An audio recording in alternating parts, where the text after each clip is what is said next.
You're listening to Psych with Mike, and the most important way to support the show is to find us on YouTube and hit that subscribe button. So no matter how you listen to Psych with Mike, find us on YouTube, smash the subscribe button, and we really appreciate it. Now, here's Psych with Mike.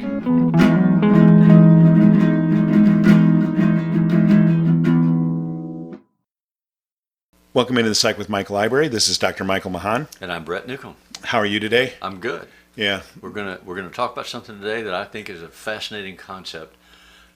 It's somewhat complicated to explain, although on first blush you wouldn't think that it would be, because everybody knows what a mirror is. We're going to talk about the psychological concept of mirroring. Yeah. And so, just as an aside, this comes from the self-psychology proposed by Heinz Kohut. Yeah. Kohut. And you may not know this. I think this may be the first time I ever told you this. The whole reason that I'm into this is because when I was your student, you used to make a big deal about the difference between Otto Kernberg's theory of narcissism and Heinz Kohut's theory of narcissism. And I paid so much attention to that I became a huge Heinz Kohut fan and am now a devout follower of his theory of self-psychology, and it's all because of you. Well, I'll be darned. Yeah. So you are mirroring me. I am mirroring you. Or at least your perception of me. Yeah. Yeah. Exactly. So tell me more about this idea of mirroring.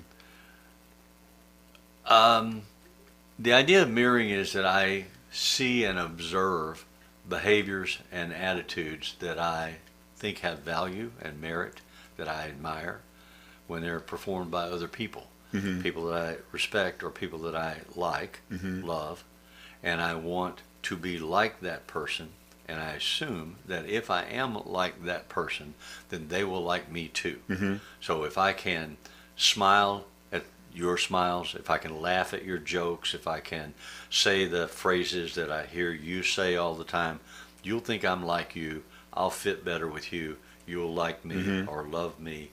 You see this in families all the time. They develop family phrases that they use, little words that mean something to them. And sometimes they're not even real words. They're just some kid will say something like, I don't. You name your dog, and your 3-year-old can't pronounce the name, and they make a different pronunciation, and suddenly that becomes the dog's name.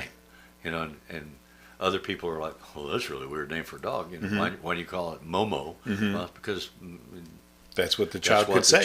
Could say, and so that's what the child knows we're talking about, and the dog learns the name, and now we're all happy that it's Momo, and here comes Momo. You know, so those are breakdowns of the concept of mirroring. So you're describing what mirroring would look like in our adulthood, after we've learned language.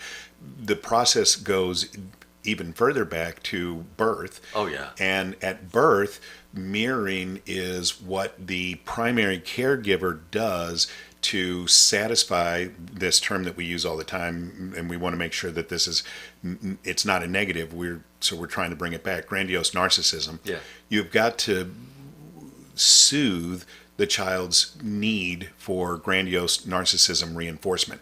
And so the way that looks is the parent praises appropriately the behavior of the nonverbal child in a way that helps them to feel good about themselves.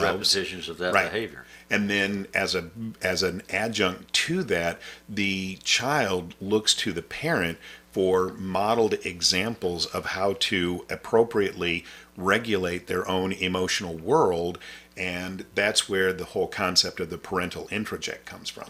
I remember years ago, my wife received a phone call from the daycare center where we sent Spencer, and they said, "We want to let you know Spencer was cursing." And she's like, "Oh, really?" And you know, he was 4 years old, 3 years old. And she said, "What's he saying?" And they said, "Damn it." And she said, "Well, that's on me." And the lady said, "I don't understand." And she said, "Well, damn it's what I say when I'm frustrated. I've been frustrated a lot, so I've been saying damn it. He's picked it up." And the lady said, "Well, how do you know it's not your husband?" She said, "Oh, because he says shit."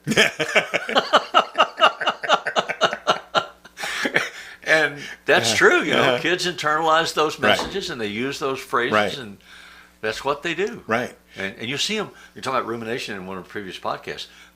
I remember a niece of mine standing in the backyard with a handful of rocks, throwing the rocks into a puddle, saying "damn it," and then she'd throw one, say "damn it." She was just doing the same behavior and saying "damn it" every time.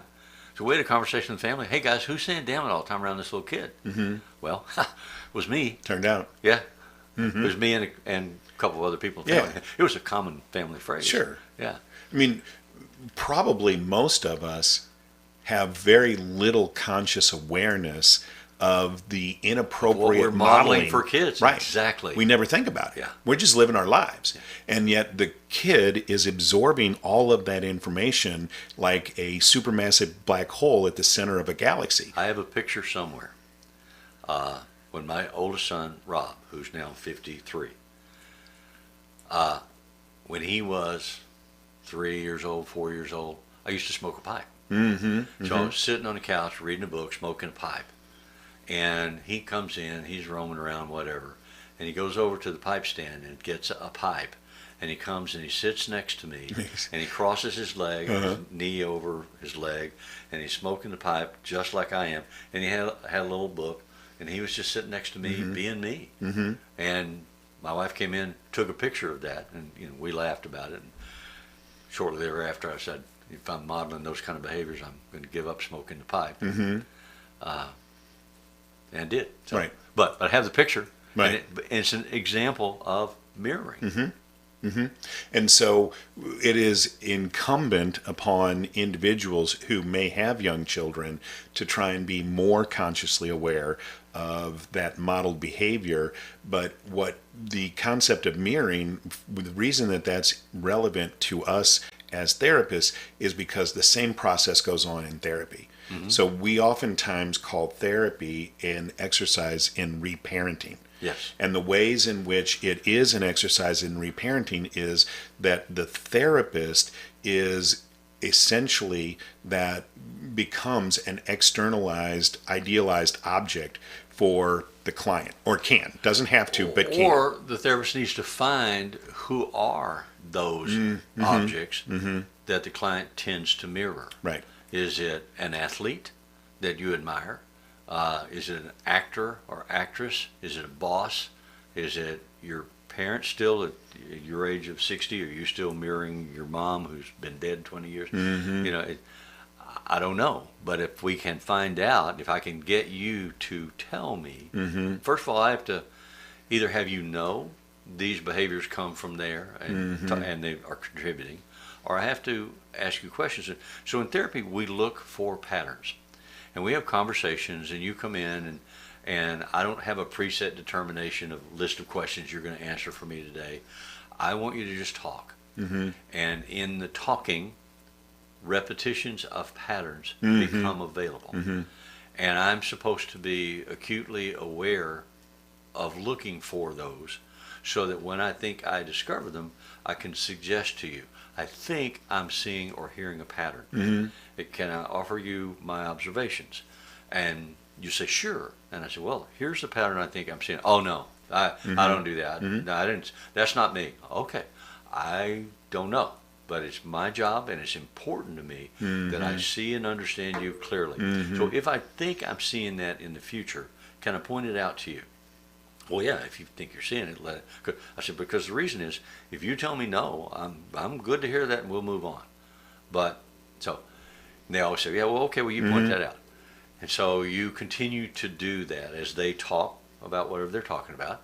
Then you see that behavior reoccur, and it will if it's a pattern. So it could be something like you always scratch your chin, when you ruminate. And so when you go away and you ruminate a little bit, you scratch your chin. I see you doing that now.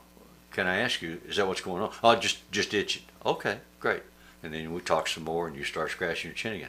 And eventually what happens, if I'm right, if I'm accurate in my seeing and hearing of you, the client will catch themselves doing it. And they'll say, I'm doing that, aren't I? And I'll go, well, you're scratching your chin. What were you thinking? Where were you? What was going on in your head? And you eventually then can see the pattern for yourself, which is critical. And it's not my power as the authoritative source. It's your awareness from your own observation Yeah. of you Yeah. as it's reflected to me. So then I get that and I say, Mike, it just seems to me like this is what's going on here. And I'm wondering if this happens in here. Does it happen at work? Does it happen at home? Does it happen when you're in the grocery store? Do other people see this behavior, hear this conversation from you, and have reactions that are similar? So people are always getting mad at you because you don't clean off your desk at the end of the workday. And so somebody comes in the next day, there's crap all over your desk, and they get irritated. And they have to maybe clean it up to get ready for their workday. I remember years ago, Mary Fitzgibbons and I went to work for a hospital, and they rented a little office for us to see clients in. During the day, that office was used by the day staff, and then we came in at 5 o'clock. Well, the day staff always left coffee and trash and crap on the desks and tables. So we always, first thing we had to do is clean it all off before our clients started coming in. And we would leave messages, we'd write notes, we'd call the boss, we'd say, can you get them to not do that? They'd never stop doing it. And we worked there for a year before we moved on to somewhere else. And that was a constant irritant. So it was a pattern of the day staff to do those things. Now, whether they were doing it, why they were doing it, have no idea. Right. We projected explanations onto it, but that was just coming out of our head. So you do that with the client, and you say, okay, if your wife is having this reaction to you, is your boss having this reaction to you? And are they identifying the triggers that set off the reaction? Can you see a theme? Can you see a consistency? And when the client gets to a place where they can see that without being angry, without being defensive, without justifying, just saying, yep, I can see what you were explaining. Right. Then we say, what if we could change those behaviors? What if we could change what you're doing? Well, one of the ways that I have seen that most consistently in therapy is through laughter used as deflection. So it is very common for people to say something that is self-deprecating and then they laugh, or they say something that is intensely sad and then they trauma laugh. memory from childhood, and then they laugh about it. And then they laugh. Yeah. And so I say to them, do you know that you laugh as a way of deflecting? And they'll do exactly what you said. No, I don't think so. Okay, that's fine. And you do that over and over again. And then one time they'll say, oh, I was laughing, wasn't I? And you say yes. And then that's when it all comes out. Then they start spilling really, really intense vitriolic kind of trauma. Vomiting and almost. Yeah. And it's because they recognize and they stop themselves there's a real from the defense resistance, mechanism. and then there's a flooding as you take away the camouflage, and it's all visible. It's palpable intensity, but it is the beginning of healing. It is the beginning of the ability to appropriately grieve or be sad or be angry. I can't tell you how many conversations I had with clients who had abuse histories, and not just sexual abuse, but any kind of abuse histories that they were in denial about. And then when it was okay, they could be sad. And my conversation with them was always around whatever you did as a child to survive, whatever you allowed to be done to you, whatever you participated in doing so that you could survive in the moment, isn't on you. It's on the adults who Put you in that situation.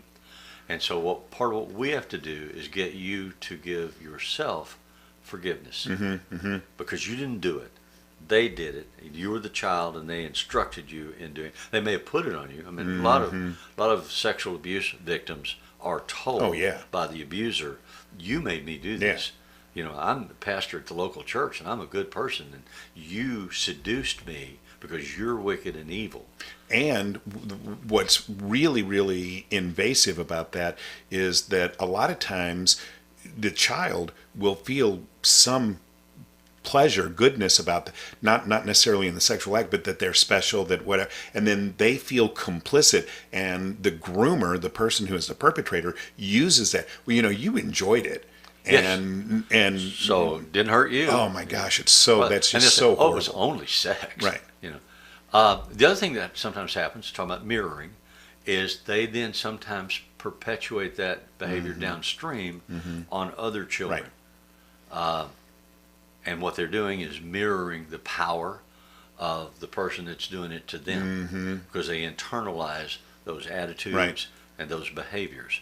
And so to have a safe place to stand, to open that can of worms. What I would say is, I think that people, when you see that generational kind of abuse going on, I think that the individuals who was victimized and then becomes a perpetrator, I think that they're trying to assuage their sense of uncontrollability. Yeah. That they didn't have any control, now they do. So clinically, as a clinician, your job is not to be the police. Right. My job is not to track down Grandpa and sick the police on Grandpa for something that he did 30 years ago. My job is to help you get to a place where you are healing from the damage that occurred. And if you decide that contacting the authorities is what helps you heal, I will support you in that. Well, but there's a tricky conversation too, and I agree with you, but there's a dance that has to be danced. And that is, I have to say to you, okay, so you feel like it's important to out Grandpa to the family, to the police, to whatever. What's that going to cost you? Oh, yeah, you got to have the conversation. How's the rest of the family going to respond? Right. And if they respond the way that we anticipate, how are you going to handle it? Right. Let's make sure you have the resources to handle it, the strength to handle it. You don't go off half-cocked and blindside everybody and then have a meltdown because you can't take the feedback. Right. And there's going to be feedback. Right, because the victim, what they're in their mind, the fantasy is, I'm going to call the police. Yeah. The police are going to show up at Uncle John's, put him in handcuffs, and everybody's going to say, "Oh, see, he was a bad guy all along." Right. It almost never happens that way. And then they're devastated and re-abused again. Exactly. So as a clinician, if your client gets to that place, you don't take the power of the decision away from them, but you put information on the table that they can use to affirm their own power and make their healthy choices that they make. And then those choices you support. Absolutely. Absolutely. So we're talking about patterns. We're talking about repetition, identification of patterns, some of which are visible through physical behaviors, and some of which are attitudinal, conversational, but begin with the idea, the Kohutian idea of mirroring. As a child, as an infant, as you mature, you tend to mirror the people in your surrounding environment so that you fit, that you belong, that you are like your family, your church, your neighborhood. And when you go to a larger community, you find clusters. A major urban high school, you're going to have groups. You're going to have the traditional groups, the jocks and the greasers and the nerds and the socias. And they're identifiable by their clothes, by their attitude, by their verbiage, whatever. And we all know that. And we try to learn to mirror so that we can fit in to our group, whatever our group is.